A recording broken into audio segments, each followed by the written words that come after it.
புஷ்பா 2வது பாகத்தோட கலெக்ஷன் வந்து இப்போ வந்து மதகஜ ராஜா திரைப்படம் வந்து கலெக்ஷன் வந்து பிரேக் பண்ணியிருக்கு. இதை பற்றி ரொம்ப டீட்டெயிலாக பேசலாம். ரொம்ப ரொம்ப ரொம்ப பெருமையான ஒரு வீடியோவாக தான் இருக்க போகிறது.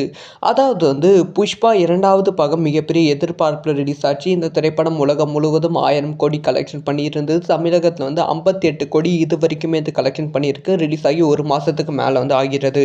ஸோ இந்த சைடு பார்த்தா மதகஜ ராஜா இந்த வருஷத்தோட முதல் வெற்றி திரைப்படமாக வந்து மதகஜ ராஜா திரைப்படத்தை தான் கொண்டாடி கொண்டு வருகிறார்கள். ஏன்னா வந்து இந்த வருஷத்தில் வந்து நிறைய படங்கள் வந்து ஜனவரி மாதமே ரிலீஸ் ஆனது. முக்கியமாக பேன் இண்டியா திரைப்படம் அப்படின்னு சொல்லி கேம் சேஞ்சர் திரைப்படமும் வந்து ஜனவரி மாதமே ரிலீஸ் ஆனது.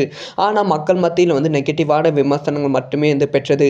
ஆனால் மதகஜ ராஜா திரைப்படம் கம்ப்ளீட்டான பாசிட்டிவான விமர்சனம் பெற்று முதல் நாள் 4 கோடியும் 2வது நாள் 3.2 கோடியும் அதுக்கப்புறமா 3வது நாள் 4.7 கோடியும் வந்து கலெக்ஷன் பண்ணியிருந்தது. ஸோ அடுத்தடுத்த நாட்களில் கலெக்ஷன் இன்க்ரீஸ் ஆகி இப்போ வரைக்கும் வந்து 58 கோடி ரூபாய் வந்து கலெக்ஷன் வந்து பண்ணியிருக்கு.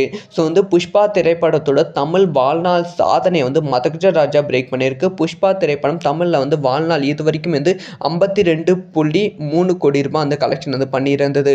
அந்த திரைப்படத்தோட ரெக்கார்டை வந்து மதகஜ ராஜா திரைப்படம் வெறும் வந்து 4 நாட்களில் 58 கோடி ரூபாய் வந்து இப்போ வந்து கலெக்ஷன் வந்து பண்ணியிருக்கு. அடுத்தடுத்த நாட்களில் கலெக்ஷனும் வந்து இன்னும் இன்க்ரீஸ் ஆகும் என்பதில் எந்தவித சந்தேகமும் இல்லை.